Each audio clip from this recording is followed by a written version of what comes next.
د یوم شهدای پولیس پاکستان په مناسبت سره په څو کڼو کې د عوامي نیشنل پارټۍ زیر اهتمام د شهداو ته د خراج تحسین پیش کولو لپاره یوه دستور وشوه چې پکې سماجي سیاسي مشرانو سره سره ایس ایچ او چمکني هم شرکت وکړو.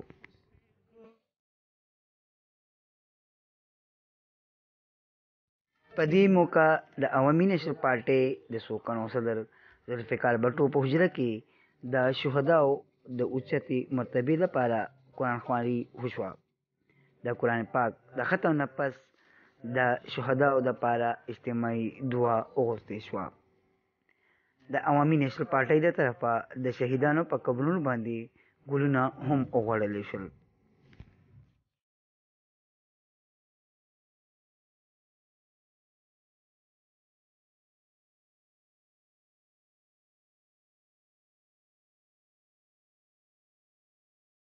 پارټۍ د څو کڼو د یونین کونسل صدر ذوالفقار بټو لاله موږ سره موجود دی.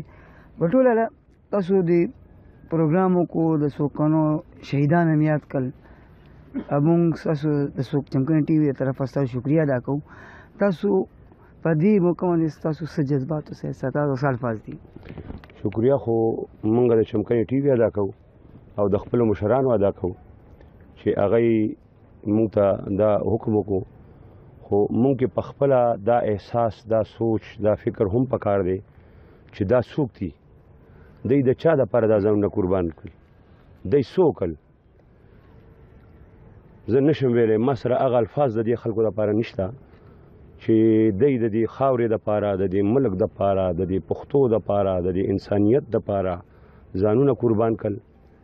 زه به د دوی په دغه کې صرف دومره وایم چې الله پاک دی د دوی د شهادت په برکت باندې زمونږ په دې ملک باندې چې څومره دا بیمارۍ په دغه کې مصیبتونه دي، د کشمیر مسله ده، خدای پاک څومره چې په دې عالم اسلام کې څه مسلې چاته د دوی په برکت او د دوی په دې شهادت په برکت باندې الله تعالی موږ ته هغه ټولې اساني کړي. او زه د ایس ایچ او چمکني صاحب ډېره شکریه ادا کوم چې هغوی رالل او موږ سره په دې دغه کې شریک شول. دا پیرزونه انشاءالله چې هر کال زمونږ د پولیس لپاره د خپل ځان او جان او مال هر څه قربان شو د دوی نه، چې دوی زمونږ دپاره قربانیانې کوي، زمونږ بچي هم د دوی نه قربان شه. موږ به انشاءالله هر کال دغه پیرزونه کوو. دا د موږ ته ټول عمر انشاءالله یاد وي. موږ د نیشنل پارټۍ ډېر شکریه ادا کوو چې دوی موږ له راغل، موږ سره د خپل ورور د محبت احساس وکړو. السلام علیکم جی، میں انسپیکٹر سجاد خان، ایس ایچ او پریڈی، ڈسٹرکٹ ساؤتھ کراچی، یوم شہداء کے موقع پر تمام شہدائے پاکستان پولیس کو خراج تحسین پیش کرتا ہوں. چمکنی ٹی وی اور صدر ذوالفقار خان چمکنی اور اہلیان چمکنی کا تہ دل سے شکر گزار ہوں جنہوں نے یوم شہداء کے موقع پر پاکستان پولیس کے شہداء کو یاد رکھا اور اتنا خوبصورت اور باوقار پروگرام ارینج کیا. انسپیکٹر فواد خان شہید ایس ایچ او سول لائن سال 2012 میں لیاری کے علاقے میں دہشت گردوں کے خلاف لڑتے ہوئے شہید ہوئے تھے. ایک نڈر اور بہادر پولیس افسر تھے. ان کو بھی میں سلام پیش کرتا ہوں، ان کی بہادری کو، اور امید کرتا ہوں کہ ہمارے دیگر جو افسران اس وقت سروس میں ہیں اور سروس کر رہے ہیں وہ بھی اسی جذبے کے ساتھ اپنے ملک و قوم کی خدمت کرتے رہیں گے. لانگ لیو چمکنی، لانگ لیو پاکستان.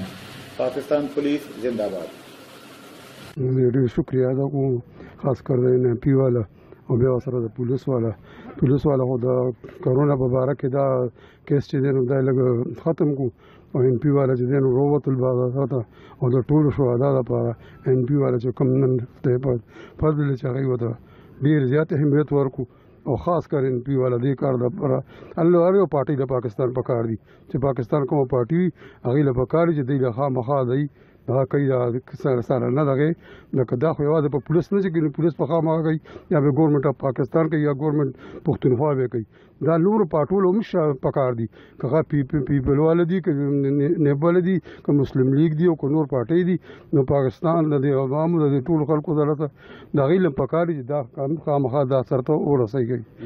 مخکې خو زه د چمکني ټي وي شکریه ادا کوم، د صدر ذوالفقار خان، د هغوی د تنظیم او د ایس ایچ او چمکني زه ډېر زیات مشکور یم چې هغوی خپل شهدا هیر نه کړل او نن د قبرستان ته راغل او بیل شهید ته سیری چې کوم دی هغه واچولې. فواد خان یو نډر او یو بهادر پولیس افسر و. زه د ذوالفقار لاله ډېره شکریا ادا کوم او زه به د NP دا چې کوم دی شهیدانو لاله د ګلونه واچول، زه به د احسان کله مې نه کوم او د پولیس شهیدان یې نکل. او زه د چمکني سچو د نعمت صوب خان چمکني ټي ول ډېر شکریا ادا کوم، د ټولو ملګرو شکریا ادا کوم. زما ورور لیکتلی په خپل خوره باندې ځان قربان کړی دی او د لیکتلی 15 وریان دي چې هغه ان شاء الله دوستونه دې خورې لپاره ان شاء الله خپل ځان قرباني او پولیس سره ان شاء الله هر قسم تعاون کوي. डिस्ट्रिक्ट Peshawar ثقافت सेक्रेटरी عبدالجبار صاحب السلام علیکم سر. وعلیکم السلام. جبار صاحب لومبه خو د شهدا مبارک تاسو نه پلیز هغه زموږ د ناظرین ته بیان. نو د شهدا مبارک خو نظم دی یو غنی خان لیکلې ورکوټه نظم دی خو هغه کې ډیر سراغون دی چې ای شهیدا ای اشکا ای بچیا د منصور په خندا جانان للاړي ډوب دریاب کې شوه د نور نادانان در پسې جاړي ماشومان در ته مجنون ایری د کوی تور وای تا کړ خپل سترګې خاورې چې زما پیشرو خانه تا کیسه زما د درد بر یوړه تر اسمانه ستا د وینو ساس کې تا چتا توی کدا مانه ما تسری دی بلیږي په کوڅه کې دا جانانه او د دنیا تاجونه زار شستا د بخت او استاد شانه او د لیلا په زنګون پروتې مجنون سری گریوان او مار وړي تعالی نه دی تسرو ګلو امیدونه د جنت بلبلانس کې د دنیا د باغونو. نو د شهید باره کې به مونږ تاسو وایو دا خو یو تاریخ دی چې عوامي نېشنل پارټي چې کوم تاریخ جوړ کړي ورسره د پولیس یو تاریخ دی دایو چې هغوی تاسو ګورئ نن زه په ټوله پښتونخوا کې وګورئ په هر ادیره کې به په دې باندې سیرې به تاسو وینئ. نن د دې دا مطلب دی چې د پښتونخوا په هر ګوټ کې پولیس شهادتونه ورکړي دي. مونږ چې د امن کې نه نوسو نو دا د زموږ ذهن کې وي چې د دې شاته د چا شهادتونه دي او امون نه یرو. ناظرین د دې د شهدا چې کوم شهیدان شي د پولیس د شهیدان دي او کوم چې زموږ د پولیس مرګري دي د دې قربانیانې د چا نه پټې نه دي او ژوندي قومونه همیشه د خپل شهیدانو او د خپل هیروګانو ورځ په نره مانځي. نعمت سبحان چمکني TV چمکني.